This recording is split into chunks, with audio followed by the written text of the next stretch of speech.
is what the flames are leaving behind. Entire neighbourhoods completely destroyed, everything gone. Only the charred remains of trees have been left standing. The first fire to erupt was on Tuesday in the Pacific Palisades neighbourhood. It spread rapidly. Look at how fast it moved in just 5 hours. It now covers more than 17,000 acres of land. That blaze alone is now one of the most destructive natural disasters in the history of LA. There are still 5 fires alight around the city. 2 of them, the Palisades and Hurst fires, are still 0% contained. They're out of control. You can see from this time-lapse of the Palisades fire just how quickly it spread, fanned by hurricane-force winds.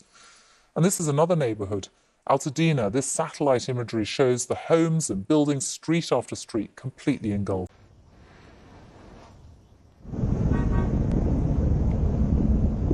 Still they burn. The most catastrophic fires Los Angeles has ever seen. Overnight, the Hollywood Hills resembling a disaster movie. A huge crescent of flame engulfing an iconic community of California. More than 130,000 people have been told to evacuate their homes. Here, just one of many properties engulfed, turned to a shell.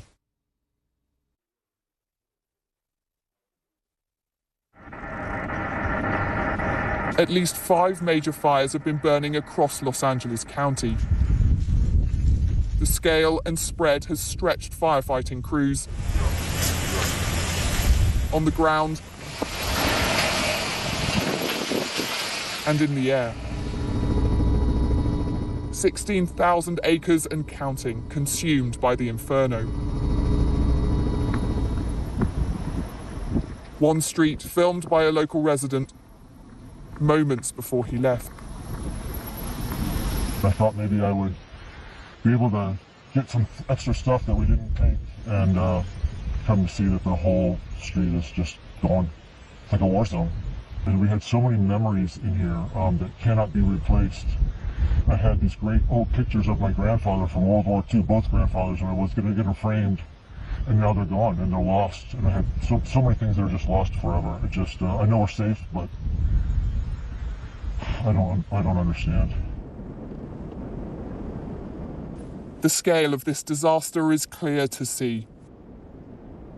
This is Pacific Palisades, block after block, a blanket of destruction.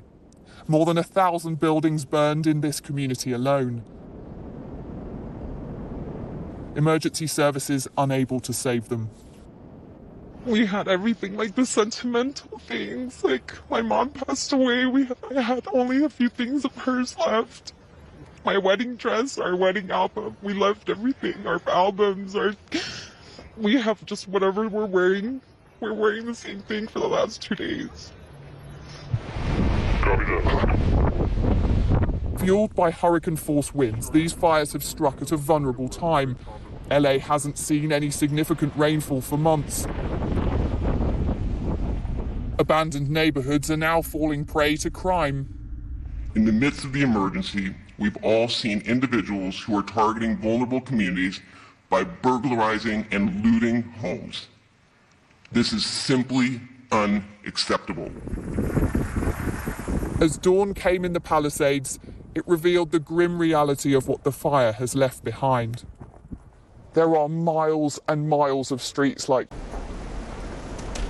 No one is immune. Mansions now ash.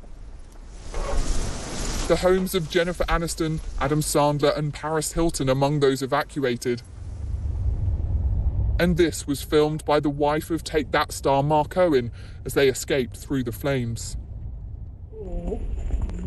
Some are returning to the ruins to see what remains. A scene that will be repeated in this ravaged city over the coming days. That the flames have left behind. This was someone's home in Altadena, and this is what it looks like now. North of there, the Pasadena Jewish Temple and Center has been completely gutted. And this business in the Pacific Palisades, where the largest fire is still burning, was not spared either. Late into the night, we watch one of America's wealthiest neighborhoods burn.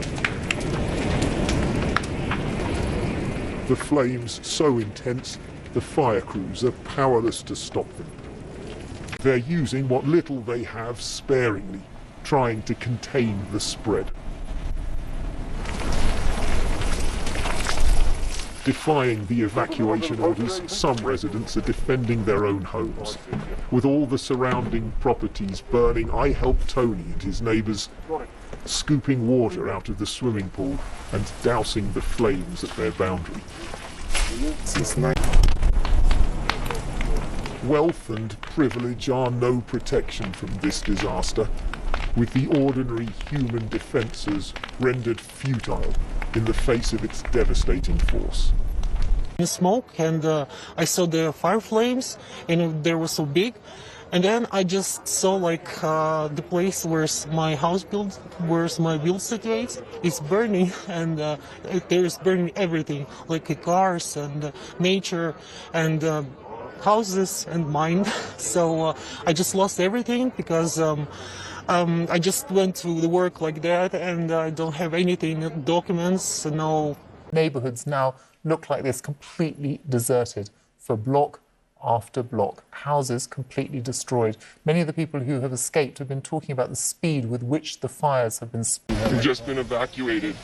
We've just been evacuated from this Good Samaritan's car. You got it, Dad. We're having to walk.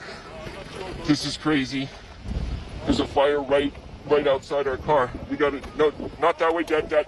My father-in-law has Parkinson's. He can barely move. This was an heroic effort on his part. It's very wobbly. Here, let me try to get it. Which way do I go? This way, Dad, to the sidewalk. I'm against it.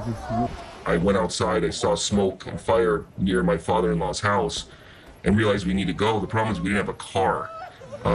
By circumstance, we had no car in the house. I ran up and down the street where he was, Glenhaven, finally found a neighbor who was willing to swing by and pick us up. Most people had already gone at that point. And at that point, I grabbed his medicine. That's the only thing I could think to grab. Turn around, Dad, we got this. And at that point, we jumped in his car. This guy, Jeff, neighbor we'd never met before, but, salt of the earth, saved our lives. As we're driving down, there's fires on both sides of the car. We're driving, we're suddenly seeing fires. You could feel the heat. And then the fires were getting closer and closer. And at that point, just being stuck there, surrounded by fire, the policemen started running up the street, "Get out of the car, get out of the car," and started screaming. To the firefighters and first responders, you really are, it's not hyperbole, you're heroes. You're genuinely heroes. And the worst, this is the most widespread devastating fire in California's history. It's amazing. Because it's clear that the road to recovery for LA is going to be a very long one. Okay, let's go.